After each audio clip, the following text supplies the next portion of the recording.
Hello, everyone. This is Adam Meister, the Bitcoin Meister, the Disrupt Meister. Welcome to This Week in Bitcoin. Today is October the 11th, 2019. Strong hand. Bitcoin is the next Bitcoin. Value your wealth in Bitcoin. Offended by selling. One Bitcoin equals one Bitcoin. Unconfiscatable conviction. Be a unique beast. Oh, I've got you a unique beast right here. You think I'm a unique beast? This dude is a freaking unique beast. You all know him. It is Gabriel D coming in from some undisclosed location somewhere on this planet. Welcome to the show. Look, I got a new shirt that says, what's it? Where in the world is Satoshi Nakamoto? You can get shirts like this linked to below, but hey, Gabriel, great to have you back, you unique beast, man. Thanks, Adam. You know, Satoshi's actually in the next room, so that's where I am. But I am on Earth. I do disclose my planetary location. Okay, because you do believe. Well, I don't want to get into what you believe that's beyond the Earth and whatnot. We can talk. We probably disagree about that. But now we're going to get into something that, for me, it's beyond my Earth. I wish this was off planet. The IRS. Why do they have to be on this planet? Why do they have to be in this country? You know, I said I'm offended by selling Bitcoin. I am offended by the IRS and its crypto ignorance, okay, and what they just came out with the fork. So I'm going to read you something by Matt Corello here, and I want your take on it. He says, IRS, please audit me, claiming I owe taxes on hard forks and airdrops I didn't know about. Never could practically legally convert to fungible assets and never did receive.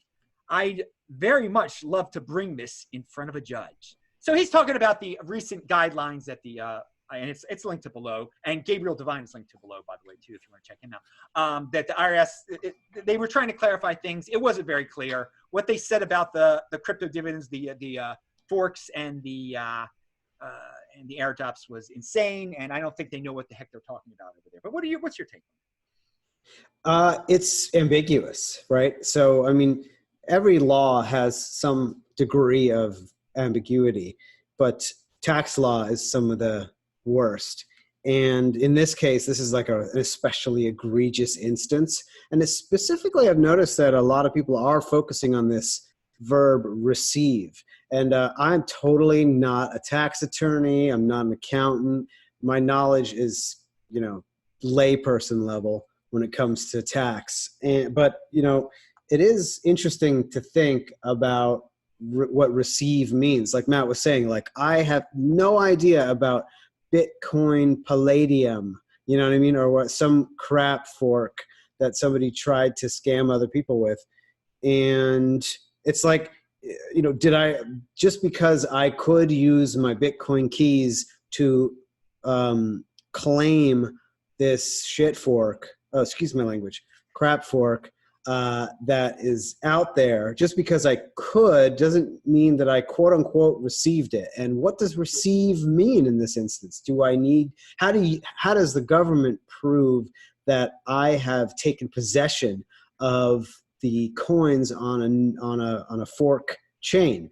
And that really raises the question about enforceability in general that Vortex was talking about on Twitter, which is you can't enforce this. It's the same thing, it's like the under the table job, right? Where you're like, oh yeah, I'll bartend for your one-off party and you're going to kick me down $60.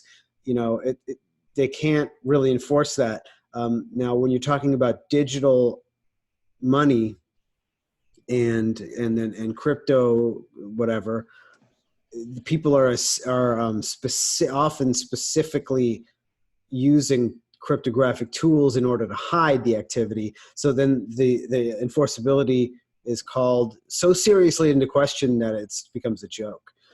I want to know if you think, I'm beginning to think that they just want to freak people out so much that they want people to self-report, just tell them themselves, basically. I mean, it almost seems like that's why they leave this ambiguous, or that they just have no idea what they're talking about.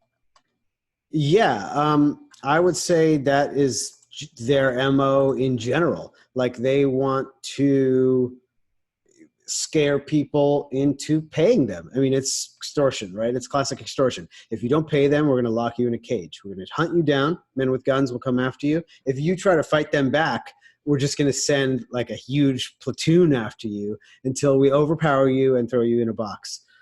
And this is no different. That's their general MO. And it's really just in this case, such an egregious example of overreach. It's totally retarded. But basically their idea is any money that you make, we own a bunch of it because we're providing the infrastructure and the protection. It's basically a protection scheme, right? The mafia comes around to your store.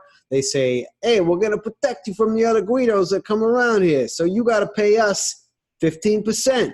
What a deal, huh? Those cops ain't going to protect you. We got Vinny out here. Comes around every 6 weeks. He's going to check out your property. You pay us 15%. Everything will be great. You'll be protected. And, with a protection scheme, ideally, if you run into problems of coercion and violence, you genuinely could go to them. Whereas if you went to the police, they're going to be ineffectual. Whereas some mafia guys, I mean, if they're actually running a legitimate protection scheme, they might actually be able to protect you. Whereas with right? With the U.S. Military in its excursions around the world and stuff, it's extremely questionable whether they're providing security or just extorting. All right. Classic protection scheme. All right. Pound that like button, people, if you don't like the IRS. And I know. So we'll see how this progresses. What other clarifying statements might come out in the future if they pick on anyone. We shall see. I'm not freaking out about it. I don't think I clearly think they're trying to scare people, and mostly they don't know what the heck they're talking about. And Vortex, again, I said it on Wednesday's show. Vortex said it best. Best of luck enforcing this IRS. Okay, moving on to another government issue. God, the government likes to get involved in this type of thing. And hey, specifically from someone from California, Maxine Waters. You had spent some time in California in your day, so you know of Maxine Waters. Well, she wants to have a hearing in a couple weeks here. It's going to be called an examination of Facebook and its impact on the financial services and housing sectors. Okay. Mark Zuckerberg will be the only witness. While details were sparse in Wednesday's press release, noted that committee chairwoman Maxine the Wig Waters has drafted the Keep Big Tech Out of Finance Act. Previously, Waters had called for Facebook to halt development of Libra until lawmakers' concerns were addressed.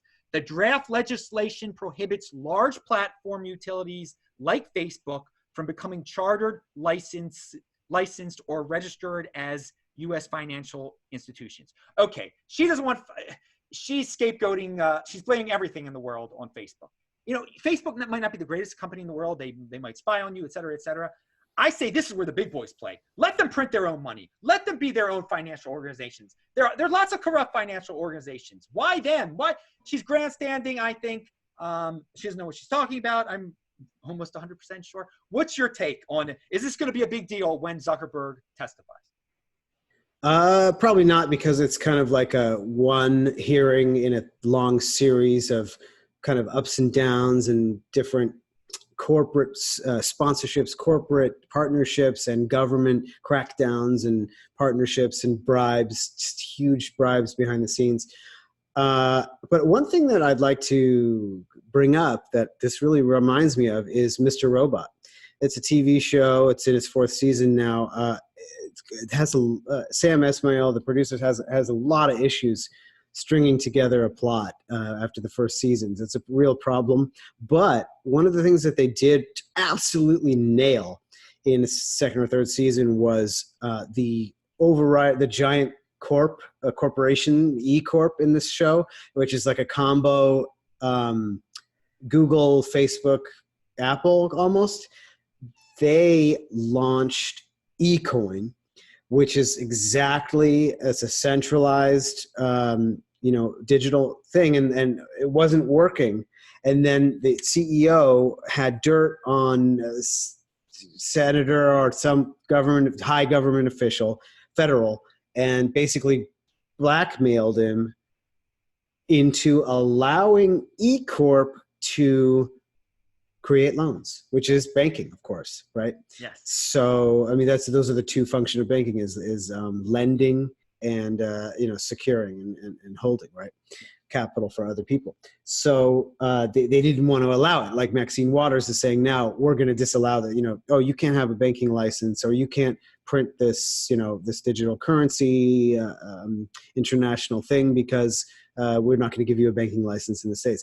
It's funny because banking licenses in general are completely crony run. The whole idea of you can't do this financial activity unless the protection scheme guys let you is totally coercive and authoritarian. So the idea of a banking license in general, where they're like trying to make fractional reserve safer so that it doesn't actually work. It's only, there's all these countries in the world where they don't have a giant military to, steal from everybody at will. So if there's a bank run, it just collapses. And this whole idea of, oh, well, they had a banking license and so it's insured is BS, because there's so much more outstanding that if everybody wants to pull their money out, the company will immediately fail. So it's kind of like a, lipstick on a pig all the way down, right? It's 26,000 lipstick on pigs. And, but it really does remind me, right? It really does remind me of eCoin, where, unless Zuckerberg has enough dirt from spying on Maxine Waters' Facebook messenger and seeing about her lesbian pedophile murder carnivory, excuse me, what's it called when you eat people? Cannibalism, yeah. Or whatever, some horrible dirt where he can be like, hey, now we are getting a banking license or your career's done. And I wouldn't be surprised if they pull something like that off. It has not much to do with Bitcoin. Just like in Mr. Robot, they handled it really well, where they must have talked to a lot of hackers and got the real story, because that particular sort of plot, actually worked really well, because he was like, Bitcoin is reaching its maximum and people can't use it all the time because it was before Lightning Network. It was right at 2017. They were writing. It was really well done. And then it was like, here's our alternative. We got to issue bonds or loans, and we can loan the U.S. government, and you guys will owe us back interest, and you're going to go for this right now. And that's exactly the kind of thing that the corporatocracy and Silicon Valley technocrats would love. So do you think, I guess it's a two-part question here. Do you think Libra should exist? And do you think they'll let Libra exist? Should. I try not to should on situations. I think that I personally believe that they should be free to create this scam. Go for it. And do I think that they will succeed? Well, so there's this guy, Cliff High. Well, Gabriel's on the show. He can talk about, you see, I let people talk about things I don't talk about. Pound that like button. Go ahead. Yeah, Cliff High is this guy, and he's written some weird predictive software where he analyzes everybody. It's very woo-woo. He's trying to analyze everybody's subconscious psychic messages and compile them into predictions. And he's got a pretty decent success rate, actually, but it could just be him being smart and putting together his data in a smart way, because he's a smart guy. He's a clever guy. And he's maybe just doing a good job parsing through some data and seeing what people are talking about now, and just kind of drawing out some things that he thinks are going to happen. And he has a pretty good track record, not necessarily with if you pluck any particular prediction, but something like 50% success rate historically, which is ridiculously good for just random predictions about human society, weather, everything, anything you can think of, Bitcoin price, crap coin prices, whatever. So one of the interesting things that did come up repeatedly in his reports when he was still publishing them into 2018 was that the deep state would attempt to create, they would attempt 3 times to create an international currency, and all 3 would flop. And the first one, he specifically said, is the SDR, right? Which is this thing that does exist, but it's not really getting a whole lot of traction as far as I know. It's a basket currency where they're popping together all the different countries' crap coins, the yuan, the dollar, euro, everything, and they're trying to peg an international currency, which is exactly what Facebook wants to do with Libra, right? Yeah. It's exactly the same thing, but it's just controlled by a corporation instead of the IMF, I think, which is behind the SDR, special drawing rights, right? So this is basically a limited currency only if you're really good friends with the jerks at the top. So that's really interesting because they did the SDR, and then there was there's been a few different attempts to create these digital, basically crap coins, token, useless tokens. There's the Petro, right? That was a limited, not an international one, but he specifically, did say, and it was one of those things that came up repeatedly, that there's 3 times and all will fail, and Bitcoin will go on through the decades. So that's kind of what I see. I think that Libra may be allowed to launch in the next 10 years, but it's going to have limited user base, in my opinion. All right. Now, you did say when you were talking about eCoin, comparing it to Libra, I like that, that it's not Bitcoin. And we all know that it's not Bitcoin. But it seems to me there are a lot of people who are quite confused about it. And it's taken some of the hits for Bitcoin too. When the vibe toward Libra was, when they thought it was going to happen, Bitcoin price took off. Now people have been worried about Libra. Bitcoin price has been down. So there have been some people out there are mixed up. Do you think this will be an attack vector onto Bitcoin, in the sense that the government will shoot down Facebook coin and then go for Bitcoin? Or might it deflect some of the attacks on Bitcoin? Okay, so definitely no to the first question. Whether it will deflect some of the attacks, maybe. Deflect some of the attention, at least, I would say. Yeah, certainly it will it's already deflecting attention, which is kind of interesting, which is really good. But the thing that's, it's very clear and sort of direct why that is. And the main difference is it's completely and totally centralized, and Bitcoin is decentralized. And so they have somebody to go after and pester about Libra, and there's nobody to go after and pester about Bitcoin because nobody's in charge, and you can't attack it. And anytime you do, it will backfire in your face. So yeah. How is the connection right now? Is it okay? Yeah. For a second it was, but it's a convenient scapegoat. Facebook is a convenient. They can use. Yeah, that's why I think it could actually deflect some of the attention, because once again, as you pointed out, the understanding is still nascent when it comes to these assets, and many people could get confused. So yeah, it could deflect some of the attention. I think it kind of already is a little bit. I hope, what you also said. I hadn't even thought about it. I hope he does have some dirt on Maxine and all the people over there, and he implies to them nicely behind the scenes, you're going to let me have this because I've got access to all your info. That would be great. I think that would, but I think it should.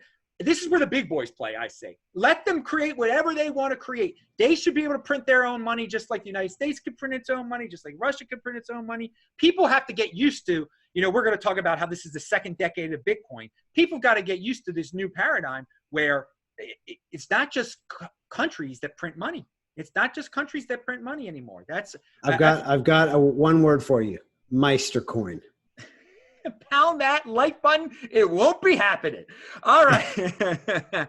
So let's move on to something. We're talking about financial systems, the whole worldwide financial system here. Let's share a tweet by the great Liberty Blitzkrieg, Michael Krieger. You retweeted this, and again, follow Gabriel. It's linked to below.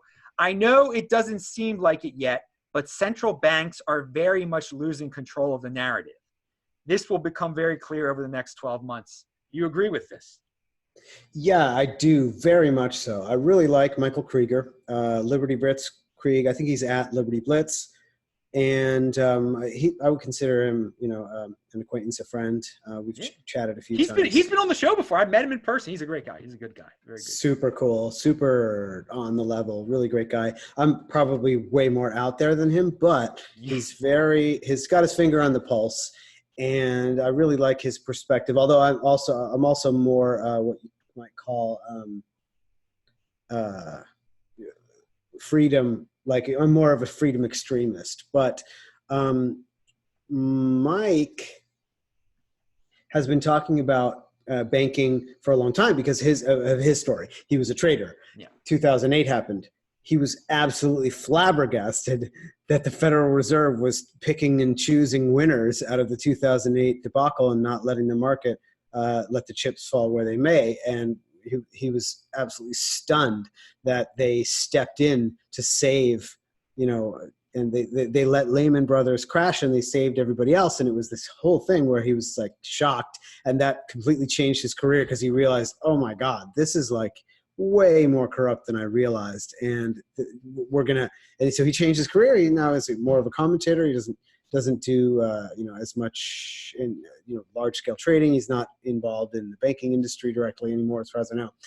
And so I think and like I said, he's got his finger on the pulse of financial people, financial industry, and community, social environment, culture, let's say, finance, right? I call it old finance, right?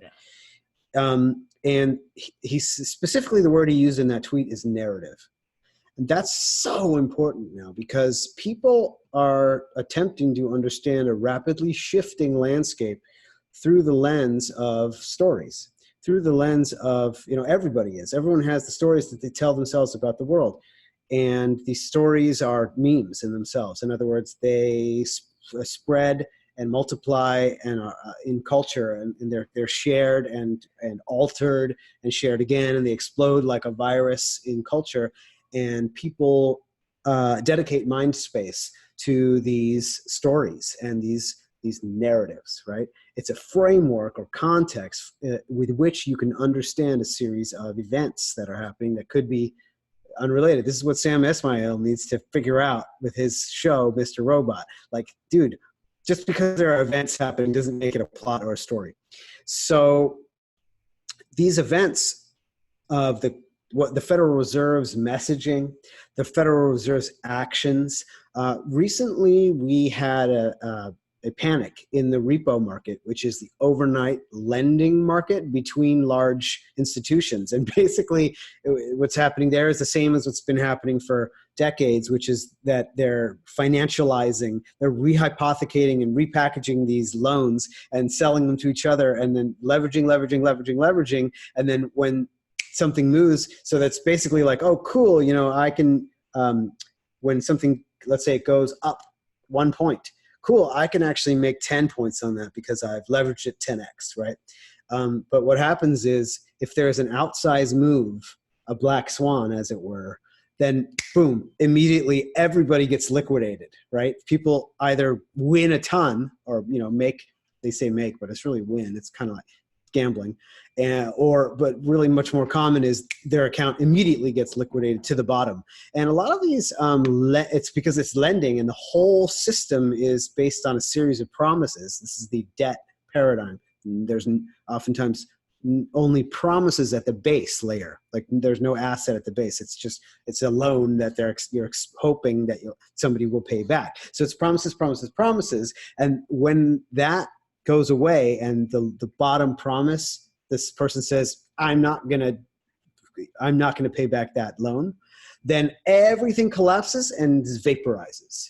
Just like money is created out of thin air by the Fed, debt is extinguished back into thin air instantly. And with these type of situations, with these debt markets, that's what happens when there's an outsized move. So the repo rate shot up from 2.3% or whatever which is already high, to like 10. And then people just into millions or billions were lost, and nobody could get a loan for an overnight thing. So if the Fed hadn't have stepped in, there would have been a much larger chain reaction. Instead of just the traders losing their bets on the debts, it would have been a large company, billion-dollar size companies, not able to meet their payments from one day to the next because overnight lending, right? So they wouldn't have been able to pay, and then there would have been a huge spate of bankruptcies. And the Fed considers it its mandate.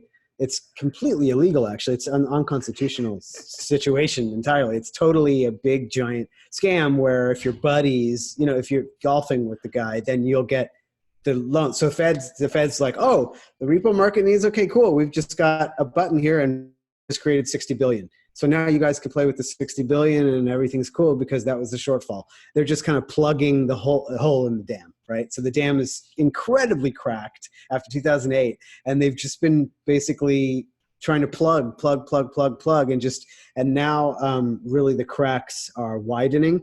And Mike just pointed out that the narrative of, oh, we're the good guys, we're trying to help and sustain the economy and stuff. So many fewer people believe that now, that we're heading toward a crisis in the near term. You know, I think the average man on the street doesn't even know about this stuff, though. Oh, so, no. He's specifically talking about the professionals who base their daily decision-making in their day jobs on the Federal Reserve's actions. But those people, 10 years ago, they didn't really question it that much. Then there was the crisis, and then more and more people have questioned it. And now it's reaching maybe a crisis or what you would call the what's that point called? The tipping point. Tipping point. But first of all, it boils down to, so what he's saying, or what you might be saying here, I don't want to put words in your mouth, is that the big financial players are going to lose confidence in the United States dollar. Because the solutions to all the problems for the last 11 years has just been to print more money, bail everybody out. It's been working. That's been the narrative. Everyone believes in that narrative. I don't see people believing in that narrative. But you see that. You see that in the next year happening. It's they're gonna lose confidence in the dollar. That's what it boils down to, I think.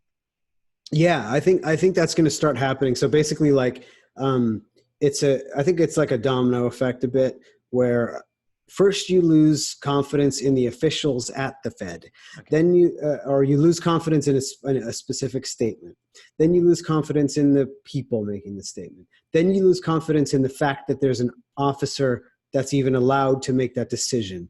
Then you lose confidence in the system that they've created that is in crisis and panic. And then you start basing your decisions on that, and you start buying, say, gold or whatever, and selling your dollars. And only once these realizations and the narrative shift has already played out in the markets and begun to affect prices, jobs, industries, and stuff, then finally it'll trickle down to the man on the street who's like, hey, this orange used to cost $1 and now it's $1.75. Wow, that's terrible. I can't feed my kid. Like, they'll be the last domino, right? Yeah. So, but I agree with you. But yeah, in the next year, I think the narrative shift will be really powerful and available to see, but it's going to take another, say, 4 or whatever, 5 for the echoes of that to play out. For me, people have been talking about this for so long. I think they'll keep on finding ways of pulling it off. Negative interest. We haven't even gone into the negative interest rates yet. They haven't pulled that out of their butts yet in America. We'll see. I think they will, and I think Japan is a great thing to look at. It's 3 lost decades. They basically took the socialist approach of paper over the crisis with as much debt as you can, and just prevent all of these zombie zaibatsus from going out of business. The zaibatsu is a large industrial concern, they call them, or it's like a conglomerate. It's, imagine, 57 industrial companies all under one umbrella. There's these large zaibatsus in Japan, and basically they all were going belly up in 1989, and the Bank of Japan said, oh, well, we're all Japanese and cool, so let's just all be friends, and here's a couple $100 billion worth of yen, and just stay in business. And what happened was they hollowed out the economy. People work 3 jobs. The economy there is absolutely been in the toilet. And in 1999 they called it the lost decade. In 2009 they called it the lost 2 decades, and now they call it the lost 3 decades. And that's what I think we will see, except now we have Bitcoin. I don't think they've got 3 decades. I think they've got 7-9 years or something. Well, see, we do have Bitcoin, but who is we here? I think the people in Japan, they loyally worship the yen still. They still buy over there. They're still spending. Sure, they might not be creating all these new innovative businesses as much as they would have if they would have done the correct thing economically, but they're still living their lives. It's still a pretty pleasant place and everything. But if the same situation were happening in the United States, I think there would be so many people that would just go with the flow. They've got their big house, they've got their big car, they've got their nice technology, they could buy a lot of nice clothes, and they'll just do their thing. But there will be some of us that will know better, that will not want to work 3 jobs to get that big house with 3 garages, that will opt into Bitcoin. So and this is, I guess, a good question for you. I don't see hyper Bitcoinization happening. I don't see the majority of people ever getting into Bitcoin. I think the fiat, some form of the US dominated fiat world will continue to exist. But the smart people will get into Bitcoin. I don't think everyone will get into Bitcoin. Yeah, it makes me think of something that, oh gosh, what was that guy's name? There's an author out there, I don't recall his name. Quite interesting guy. I've never read any of his books, but I've seen him speak a few times, and he's talking about something which was also mentioned in The Sovereign Individual, interesting book from 22 years ago, where they predicted a lot of the stuff that's already happened and much more in the future too. They were speaking about a bit more striation in society as a result of the empowerment of the individual through computation and networking technologies. And so the idea with it is that what this other author called it is the barista class, right? Where people who either aren't intelligent enough or not hardworking enough, not disciplined enough, whatever it is, or too unlucky, end up working a more manual job, or Starbucks. Blue collar. Yeah, baristas, right? So it's basically whatever robots haven't been able to get to yet, they're able to fill in, but it's sort of bottom of the rung work, and then a large gap between the barista class and a technocrat class, or a technologically savvy class. And this is actually very similar to how European society, and American too, it was a younger country back then, but 18th century. You look at the 18th century and you had gentlemen, and it wasn't just a matter of birth, right? It wasn't just a matter to be a gentleman in, say, English society in 1780. It wasn't just a matter of you were a nobleman, like a son of a baron or something like that. You could be the son of a rich merchant and still be a gentleman. The idea was that you had been educated and that you were a man of means, and you would have a valet. The valet would be what we would call a barista class now, right? This is somebody who maybe couldn't read and write, but they could lug your trunk around, or call you a carriage. And I think that's definitely the direction we're heading. So basically, it's similar now. It's just that the haves are going to go from this tiny elite of, say, 300 families or whatever it is, and that's going to explode and be tens of millions, but that's still only 1% of the population. Maybe up to 10%, could be several hundred million, but then other people might be left in the dust just due to their natural abilities. However, I do believe rising tide lifts all boats, and the barista class will live more comfortably than maybe upper middle class of today. Nevertheless, I do see that gap reforming again, because in the 18th century, you could have a sword cane and a gun on you. It was really hard to, attack. Like this power was a lot less centralized. We all came of age in the 20th century when power really peaked. In the authoritarians in the 70s was the peak of authoritarian power. And since then, it's been decentralizing. And Bitcoin is an extremely individual, empowering technology. And so we're heading more back into this paradigm of, really, fiat is the quote unquote money of slaves. It's the currency of slaves. Silver is the money of gentlemen, and gold is the money of kings. It's the same. It is already now, but it's going to be that much more visible.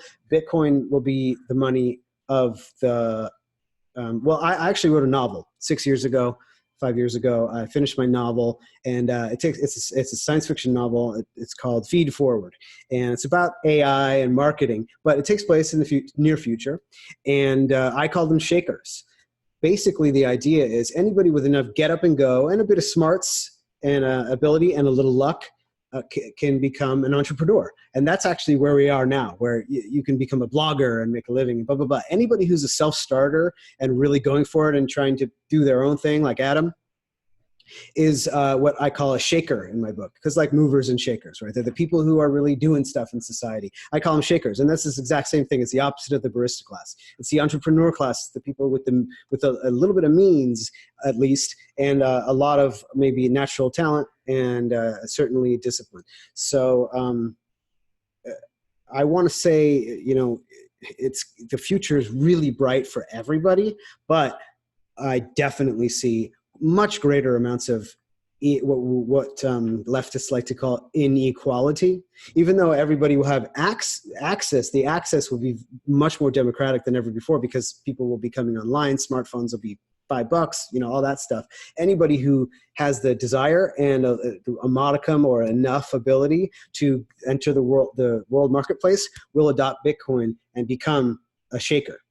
And shakers is not like businessmen and entrepreneurs as we thought of them in the 90s, say. It was kind of a special thing. Like, wow, you're an entrepreneur is a little bit like rare. Now it's already kind of normal-ish, but it's going to be like a actual serious class in the future where there's 15% or 22% of the populace or 40 even 20 are just entrepreneurs. And if you work for somebody else, I mean, literally you're a slave. And so if you're smart and you want to become a shaker, you're going to be saving in Bitcoin. And then at that point, you're going to be like, hi, thanks so much for this opportunity. I've really enjoyed working for you. I'm going to go on my own now. That's going to be really normal.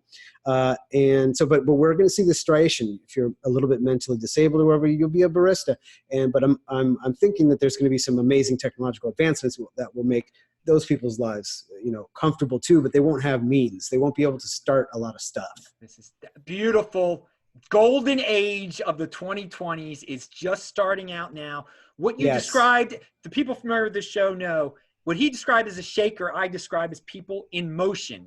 They're not just sitting there. They are in motion. This is the time to get in motion. This is the time to get into Bitcoin. There are going to be a lot of people complaining to Elizabeth Warren in 8 years, 4 years, saying, we didn't know to get into Bitcoin, bail us out, take their money. Anyone can get into Bitcoin now. Anyone can be a shaker. Anyone can be in motion. But the majority of people will ignore it, and they will want someone else to take care of them and live the – but still, as you say, the rising tide lifts all boats. They're not going to know it, but their lives are going to be so much better in 5 years, 10 years than now because of the technology that the shakers and the people in motion. It's just the income inequality. I don't believe in it either. It's pure envy. There's always going to be inequality in a free market system. And you shouldn't worry about how much money Bill Gates has. You really shouldn't. You should be trying to be in motion, be a shaker, do your own thing so you're not a slave. These people end up being slaves to envy, and then they end up being slaves to Target or wherever they end up working. It's just, and this is just a great time to be alive in this golden age where everyone's got a chance. Everyone's got a chance to get into Bitcoin and to do their own thing right now because of technology. So you've summed up so beautifully what I try to say on this show all the time. So you see, pound that like button. We're on the same page here, baby. This is good. All right. Let's move on to, well, you hit on, do you want to mention QE5? You hit on it a little bit. You think there's going to be a QE5? I mean, yeah, it's already started. This repo thing is QE5. They're trying not to name it that. It's just more injection and saving, picking winners and losers. So, I mean, the losers are anybody that, you know, you and me, right, in that situation. So luckily, we have an excellent life raft. But, you know, so, no, we don't need to talk about it. Let's just say the expansion that, you know, of and the repair on the dam is now long in the tooth. A solid 10 years, if not 11. And it's reaching a breaking point soon. I think next year is going to be a huge year of crazy shifts. We're not going to understand it as much until the next year. And then through the 20s, I don't actually see the 20s as the golden age. I more see the 30s because the 20s is when everything comes out and everyone gets excited, but it's so new and crazy and it's still distributing that it's just a shock. It's like the 20s, it's going to be the roaring 20s where there's going to be crazy things happening and incredibly new things. And then the 30s is when we'll have that base layer of technology to lift those boats. And now I think of the 30s more as a golden age, but we'll see. It's a good theory. We're gonna have to play around with these new technologies that are coming out, and some of them are going to be earth shattering. Some are gonna bust for a while too. We'll have some booms. That's a good way of looking at it. I will say, you mentioned before the show, IPO implosion we just had. Yeah, are you referring to what's that one? WeWork. Yes. Okay. So we'll still have in the next decade, we'll still have people try to pull off these type of things too, where they say they've got some great new great. Okay, no, you don't think they'll be able I think there will be less because for a few different reasons. One of the reasons why these manias and bubbles are enabled is fiat, right? So there's all this new currency that's created and given to the chummies of the people with their finger on the trigger at the Fed, and the banks give it to their buddies and golf, etc. So what I see happening in the 20s is a mass vaporization of bezel. Now, bezel is a back formation word from embezzlement. It's not. It's funny how that happens with words in languages, English for sure. Embezzle, there wasn't actually a bezel word before that, as far as I know. But it's a back formation. It's the idea of the portion of the economy which is derived from fraud, essentially. This is a term, I believe Mircea Popescu might have come up with it. Or maybe he borrowed it and just that's where I found it. But bezel is fiat. All of the fiat, all of the debt, the stuff that I mentioned before, which is created out of thin air and extinguishes back into thin air, that's bezel. Bezel is all the extra hot air in the economy that's not based on anything real. Now, you can take bezel and do real work and create some wealth with it and use it as a leg up, like Amazon or something, even though Amazon is still fueled by a lot of bezel. But there's this portion of the economy which is fraudulent. All those ICO projects is bezel. But really, the Fed and traditional central banking is like a bezel machine. And that is a key concept to understand, because I believe that is the main financial transformation ahead in the next decade, is mass extinguishment of bezel and people becoming hyper allergic to bezel and just having no patience for it anymore. So IPOs are a perfect example. The Silicon Valley bubbles and stocks, that is a perfect example of bezel. Basically, the central banks create a bunch of currency and give it out to their buddies, and the buddies are like, let's put this into something that we can try to make a return on. And stocks are the number one, method to do that. So there's all you have to do is go back to this classic sketch that everybody knows now from 1912, right before they created the Federal Reserve. Some intelligent editor at a magazine in the States had their illustrator draw a picture of a giant octopus with big sharp teeth sucking coins out of all the institutions and barfing them out into Wall Street, into the stock market. And that's exactly what it goes on with bezel, and they blow up these giant bubbles full of hot air, and then it just extinguishes.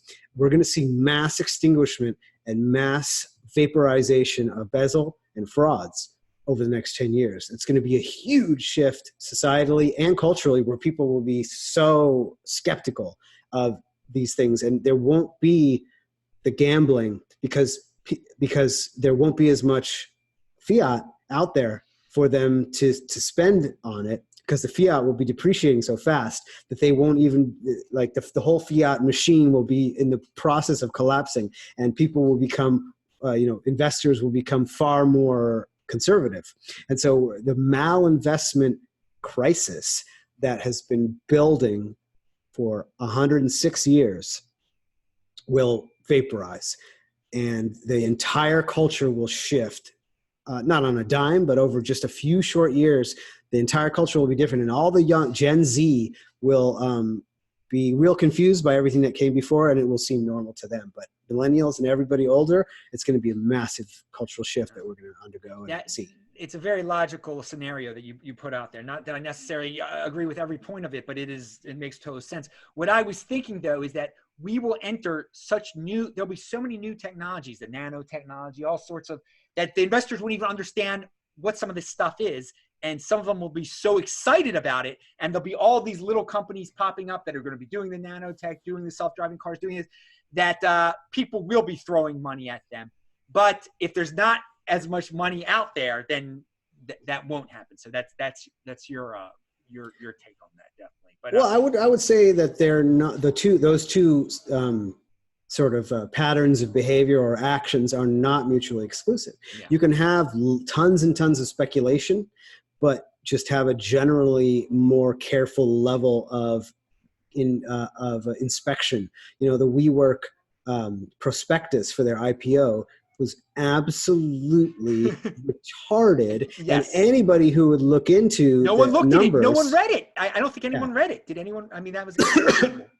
Yes, a lot of people read it, but SoftBank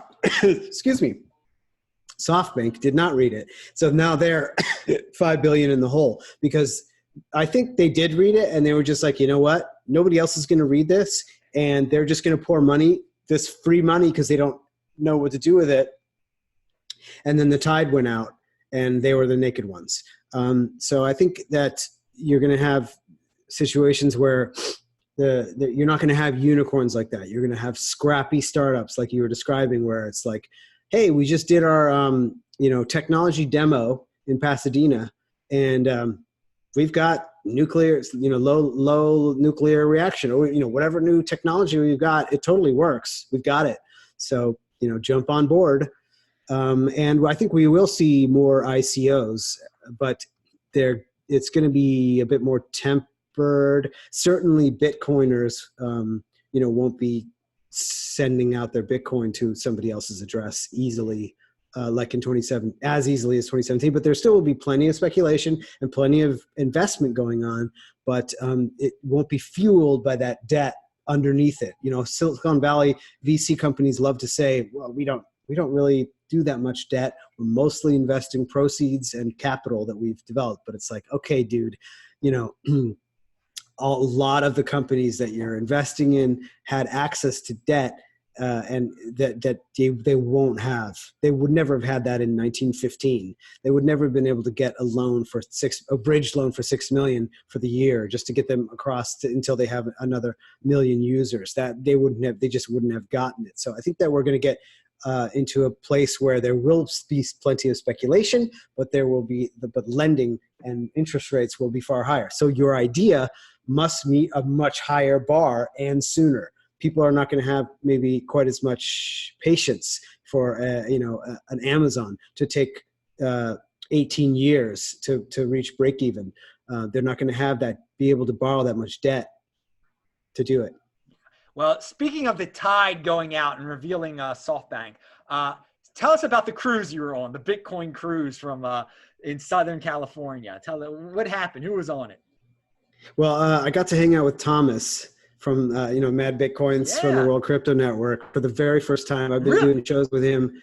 Yeah, I hung out with. Oh, wow, you hung out with him after I met him in Colorado, actually. But keep going. No. Well, I'd never been to a Bitcoin conference, just a couple of meetups. I had spoken at Neil Woodfine's meetup in Northern England, right at the peak of the bubble in 2017 in December, right around Christmas. I went to his meetup in Newcastle. It was really fun, but I had never been to a Bitcoin conference before. This is my first one. And the ugly old Bitcoin goat was very kind enough to invite me to speak. I spoke about the Bitcoin meme. That was the title of my talk, and talk about memes in culture, the general word, not just image memes, but the general word of memes, which is sort of any viral idea in culture. And but it was very special because I got to hang out with Thomas, with whom I've been doing shows for 5 years. And we had an amazing time. We really connected. I was up there with a buddy of mine. We had a great time. And just to meet everybody at the conference was amazing. People were so cool. And it was really intimate. Like the rest of the cruise, there were non-conference people. So that was really strange, to be around a bunch of stuck on a boat with strangers. I wasn't a big fan of that, although the food was pretty good. And I really loved the conference attendees. So everybody that I met out there, I love you guys. Wow. So the conference was on a boat that had people that were non-conference on it. It was not just Yeah, it was a giant cruise ship. There must have been 4,000 of us or 2,000. I mean, Oh, it's a huge wow. 2,000. There's a lot. It seemed like zillions. And there was not, it was just a few dozen of us in the conference, which was really intimate. Did you get any of the normies into Bitcoin? Did you get any of those cruisers? I did actually have a couple conversations, and they were so receptive. They're like, yeah, my nephew is, but because there's enough people into it now where everybody knows somebody. And is it a ripe like field out there when you plant a seed or whatever. It's just so fertile.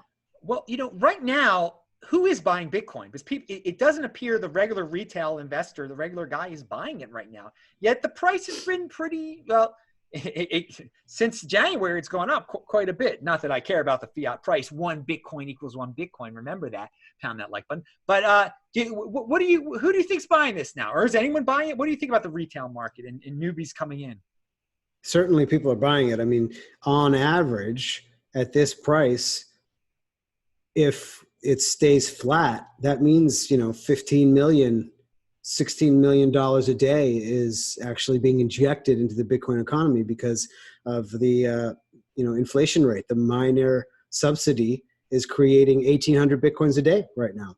Not that they're selling them all in the market right away, but on average, you got to have, about 12, 15 million bucks coming in, new money, brand new capital being invested directly in Bitcoins, not the companies, not stocks, not anything like that, actually Bitcoin, people actually purchasing it from other people, new money coming in. So that's actually pretty impressive. I mean, you look at a month and, that's whatever, 500 million bucks, $500 million coming in, flowing into the ecosystem every month. That's pretty impressive, even if the price stays flat. So I think it's everybody. I think that actually there are retail investors and people are just quiet about it, like they should be. That they should be, definitely. But again, it's both though. It's institutional and everybody. Yeah. There's anecdotal evidence out there that people who are involved in businesses that deal with Bitcoin, people that I know that sell hardware wallets. They have their business has dropped off a cliff.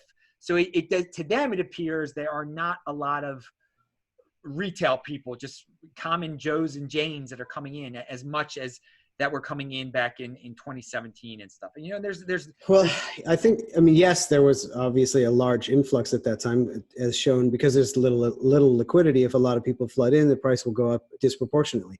But as far as the hardware, just remember that every new person is coming in, and yes, the resources are better so they can learn faster, but still they're on a path of learning. It's not like when we came in 5-6 years ago and we had to really do a lot of research ourselves in order to become versed in it. Now you can read some books that are very well written that describe the economics, technology, but it still takes a solid year to get up to speed on what do I do with this thing that's on Coinbase, or whatever. How do I really secure my legacy and make sure that my nephew or my son can get, have it if I die. And it's a complex thing and it takes time. I mean, even for us oldsters, old coiners, there's always new security things, always new things to learn, and intense stuff that's happening, and more always. So, and each new person has that at least a year or whatever of learning, and they're all staggered at different times. So you're speaking about in newness. We're in Bitcoin's second decade. You wanted to talk about Bitcoin's second decade. Yeah, actually, this is a good segue. We were talking about how many people out there are coming in and how many have it, and there's nobody knows and nobody could know, but it's certainly Bitcoin's price and adoption curve metrics, transactions, all that stuff follows. It's obviously geometric or exponential, or it follows a mathematical adoption curve. I actually there was a recent article, I'm trying to remember who did it, but it was a square root chart of the prices that never were seen again. When the last time we saw $5, the last time we saw $100, right? And it's all within this narrow band because it's an adoption curve, right? Where there's a certain amount of people coming in, and the more there are, the more come. On a numeric level, if you've got 100, to go to 150 is 50%. If you've got 1 billion people, go to, you're adding 500 million in that same proportion. So it's a proportional thing where it's going up by a percentage, a relatively consistent percentage, the number of users. So there's a lot of, argumentation. Some people say that there's 5 million, 3 million users out there, or, people who own any amount of Bitcoin. And some people are saying it's 70 million. Well, 70 million is 1% of the world's population. And on an exponential chart and a classic adoption curve, 1% is halfway along the curve. So if we are talking about a decade for the first half, conceivably, if we went at the exact same pace, we would reach full adoption of all of humanity after another 10 years. Now, obviously, the rate could change and all this different stuff. It's just a prediction and things like that. But it is interesting to note that particular fact that we probably approach, at some point we will hit 1% of the world's population for sure. We've got to hit 70 million at some point. And I wouldn't be surprised if it happens very soon, if we're already approximately 50 to 70 million. I don't think we're at 70 yet, but that is an excellent point about when we hit 70, when we hit 1%, that's halfway on that chart. So that is, I never thought of it that way. That is, I learn something new every day, people. That's why I got this dude on the show. All right, let's go a little beyond Bitcoin here. You have anything to say about Hong Kong?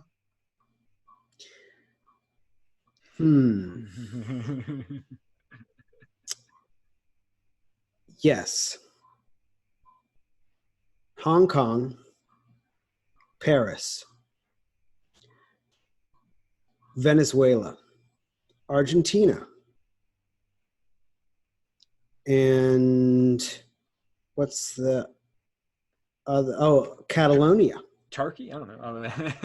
Is there mass demonstrations in Turkey too? No, not yet. Well, mass demonstrations. Okay, mass demonstration. Okay, no, not well. There's definitely an upswing in consistent mass demonstration. It's not like 100,000 people came to the main square and it was a big deal and they gave the authorities the jitter. No, this is every Saturday. I mean, look at France. The Yellow Vest movement is not going anywhere. They are very angry and they're speaking out. It's a real problem for Macron. The people are getting harder to govern and control. China is going to have so many more issues on their hands. They already have been cracking down on huge demonstrations for decades. I mean, they have so much unrest that we just don't hear anything about. And they don't even hear about it if they're not nearby, because obviously there's a media blackout and they have so much control. But I wouldn't be surprised. Well, Hong Kong is a bit of a canary in the coal mine for China, I think.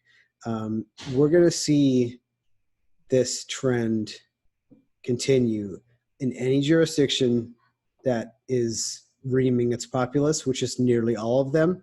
I think this trend is going to be on the rise. And what you're going to see is capitulation. The people have understood their power, and they'll never forget it. I don't believe that these demonstrations can be pacified, and I don't believe that they can be cracked down on because of cell phones. Everybody filming everything. 1 second. Can you hear me again? Yeah, no, it was fine. It just cracked a little. Everything can be captured and shared with millions and millions and millions of people within minutes of it happening. You can't get away with it. There's no delay there anymore. Before, if you wanted to run an authoritarian dictatorship, say 60s, right? If you're in the third world in the 60s, man, nobody's got any tech to stop you. There's no reporters there. There's maybe one, and you just kill him, no problem. Or maybe there's an article in the Wall Street Journal about this, Uganda or something. Nowadays, you've got 4G. I mean, China's trying to utilize the technologies in order to increase their power and create a surveillance state. And it's turning out to be a lot more difficult maybe than they predicted, because human beings tend to think for themselves if they're given the tools. And so I think we're going to see a huge amount of capitulation in the near term. In the next 5 years, we're going to see some huge shifts. We're going to see countries breaking apart. Or we're going to see blocks and political alliances dissolving and reforming in different formations. These are all the canaries in the coal mine. And Hong Kong is a big one, definitely. It's not going to stop. It's going to get worse and worse and worse until finally China backs off. They will. The people are going to win that one. Wow. There's a lot of people are saying the opposite, that China will smack them down and they will. Oh, they will. But they're going to try. They're going to try. It's going to get really ugly, and but that's going to be the worst press. That's going to be terrible marketing. That's terrible marketing for China. The threats are horrible marketing. Everyone's going to hate your guts. Wow. So that the people will not capitulate. It will be eventually the governments that capitulate, you say. I mean, not even eventually. It's like soonish, around the corner. Soonish, 5 years, within 5 years. The next 5 years are going to see mass capitulation. I would love that. I keep the faith. I keep the hope. We shall see what happens. I think next year there's going to be some high level meetings. They're panicking. You know, these guys in Davos and the Bilderberg, those people have lost control of, once again, the narrative. People, they can't get away with their lies and their coercion and their fraud anymore. And they're floundering. They're maybe not getting lynched in the street quite yet, but I think that they are going to be negotiating with some other people. And next year, I think we're going to see some big shifts, even out of the top echelons. It won't only be, coming from the people in the street. It'll be both. All right, we are getting toward the end of the show here. I want to see if there are any other topics I have. Did you want to say anything about the Gab article that I sent you? How they are? They're trying to go in a different direction than these other social media companies. Free speech money. They're using Bitcoin. They're promoting Bitcoin. They want defiance instead of compliance. And again, you've said you think defiance is going to win out. I see so many people willing to comply. I see so many corporations willing to comply. Yeah, that's the norm right now. But yes, it will flip. Gab is on the cutting edge of it. They're once again like a canary in the coal mine, right? They tried to deplatform this company, and I think more and more shakers are going to stand up for themselves by claiming their power and saying, you know what? No, I don't agree with that. These tools exist in order to create liberty among humanity, and so we're just going to use them. And fuck you. Excuse my language, but right. That's a very specific usage of that. There's a term, fuck you money, right? This is Nicholas Taleb, right? He's talking about having the freedom to say no, and that this is what I believe is going to be a huge movement, and it's going to freak out the people holding the reins so much that they're going to start capitulating all over the place in different ways, different levels. Yeah, but certain people that are never going to have the FU money. I think it's the 20/80 rule, baby. This is what I always talk about. I think it's going to be the 20%ers that are going to, over time, wake up, say, we don't want to be part of this matrix anymore. We're opting into the Bitcoin overlay. We're not going to be part of the machine. You guys can have your fun with Facebook coin, with being monitored, with all the so-called convenience. We'll go our own way. We'll be so many people. Their whole definition of life is they must work for someone else. They must have someone else take care of them. And I just think there's certain people that will never want to leave that comfortable womb of being taken care of. I think 2080 is probably a good conservative estimate of that. Yeah, say a couple billion shakers, which is a huge. The amount of wealth that you can create with 2 billion self-starters, and maybe 6 billion people who are just kicking it and just watching some TV, eating some popcorn, and making some espressos, and it's all good. There we go. That's going to be our world very soon. All right. Any conclusionary thoughts? Anything that was left out you wanted to add? Anything interesting going on? Yeah, I kind of want to touch back on my talk on the cruise, Yeah, which please. is, yeah, I was talking about memes, and I was talking about something called a holarchy, which is a idea of a natural hierarchy that, which each piece has sort of an echo of the whole, like a fractal, but it's maybe a different type of whole. So it's kind of these related ideas that form a hierarchy of some type. And if there's the structure of the ideas is very important. So keep looking very closely at the narrative that underlies people's statements. Look at the context. What are people saying? You know, what's the meta level, right?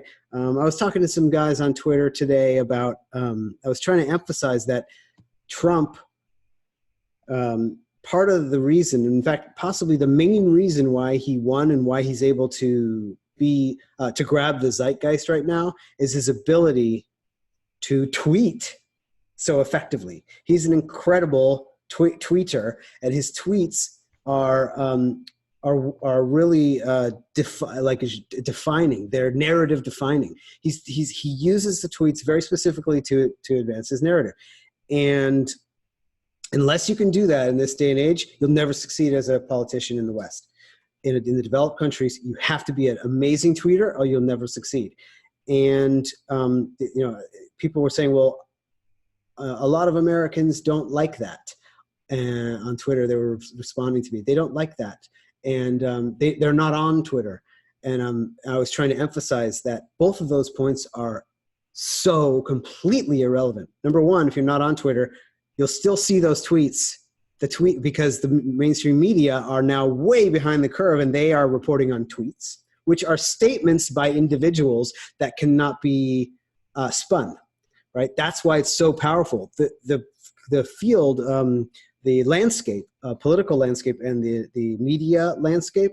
When I say media, I mean the communications landscape among mass humanity has changed, absolutely flipped on its head. It's so different now than it was 10 years ago, because any individual who gets any spotlight on them, which of course is always politicians, but anybody too, you and me, Adam, on Twitter, you have a nearly censorship-free platform. Obviously, it's not quite like that, and eventually will be 100% censorship-free with things, decentralized alternative, the next step beyond Gab, right? But even with Twitter, it's so incredibly powerful, this microblogging platform, where I am making the statement, and you can try to spin it in your article, but anyone can easily, instantly, in a second, go and see the source statement that I made, and nobody can change. That is totally different from how the 20th century was. And people love to fight it, and they want their old institutions, that they want the trust that they had, they want the comfort that they used to have in those old institutions, and that's never coming back. The world has changed forever. It will never go back to that, short of an apocalypse, like a mass situation where the infrastructure gets destroyed. We're never going back to that trusted media intermediary anymore. Now everyone has their own voice, and you're going to have to judge their positions and what they're doing based on the words that they project out into the world. Times have changed. So when you are looking at those statements that people make, consider the context, consider the meta levels.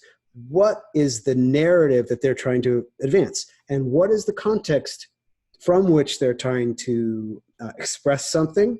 And what is the demographic that they're trying to reach? What's the target demographic? Who are they trying to trigger, right? Trump is great at combining appeasing his base and triggering his detractors. So he's got this great balance of troll and whatever hero. And that's what kind of a lot of people are trying to do with their personal marketing. So really look carefully and really look to identify any fallacious elements in that structure, where it's like, oh, well, you've made the statement, but actually it relies on two totally contradicting concepts. So I highly recommend that people who want to know more about that in relation to Bitcoin especially, go and check out my talk on YouTube. We'll try to get the link to that. Yes, I was going to ask you that question, man. You just made me as some very powerful stuff you just said. I want to watch your speech now. So has it been uploaded? Is it somewhere? Definitely the full everything was uploaded in one video, I believe, and the separate videos are either on the way or just went up. I need to check. All right. So you'll send me the full link. I'll link to the full cruise. You guys can find it in there. I'll try to like say what time it was on at and everything. Because this is very interesting stuff. I love it. I think that's a great way to end the show. Get everybody enthused about watching that. All right, Gabriel Divine, thank you for your time today. His Twitter is linked to below. He tweets out a lot of good stuff. Yeah, he goes way beyond me. He goes way beyond Michael Krieger also, but everyone's a unique beast in their own way. And some people really love that stuff that I don't talk about here, but he definitely talks about it. So again, that's This Week in Bitcoin. We bring you the best guest in the freaking space like Gabriel Divine.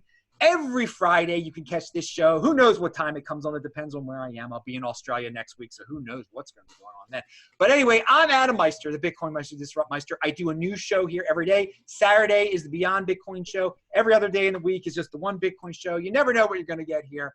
Remember, subscribe to the channel, like this video, share this video, check out all the links below, pound that like button, bang the bell button, click on the squares. Shabbat Shalom. We will see you tomorrow, next week, whenever you come back. Thank you all. See you later. Bye-bye.